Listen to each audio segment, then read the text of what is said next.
Building up the trust over time with the user is not a one-time thing.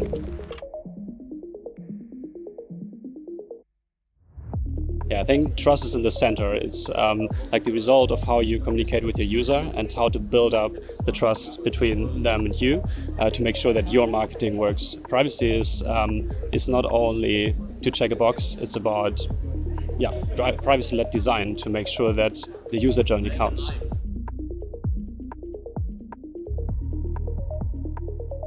Especially in smaller stages, trust is about quick communication, clarity, making sure that your user understands what you're doing. If you grow, you get way more challenges along the way. It's more about also being compliant, setting up all your infrastructure and making sure that this works.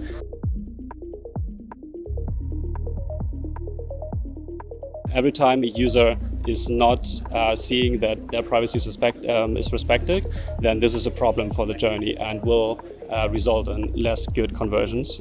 So it's something that everybody recognizes. It's especially in the first seconds on going onto a website or into an app. It's the first impressions that matter and directly convincing you if you can trust the brand or not. Building up the trust over time with the user is not a one-time thing. It's not like the tick box that you check when the user is entering the website and you give consent, for example, as a privacy decision. It's about the whole journey. So building different touch points along I call that privacy journey of the user is what matters and what builds up the loyalty with your customer over time so that they always come back because they trust your brand.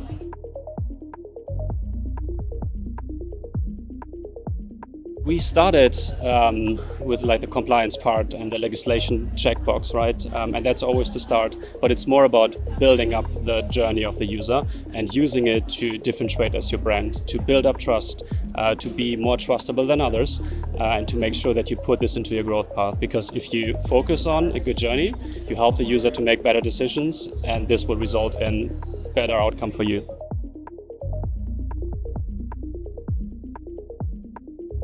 So, I mean, AI is a big topic and we're still in the beginning of also finding a way on how to build up the trust because it's all about data sharing and where is it shared to. So this is a big thing we need to work on in the industry to make sure that this is working. Next to this, it's all about building the right infrastructure. We're going a lot from client-side tracking that is exposing data all over with uncontrolled data flows. And that's something that needs to be resolved and where we can drive a lot of innovation with redesigning this and make it a more safer space and a more privacy-led space when it comes to all the data flows and tracking infrastructure, which will help the user to trust brands more.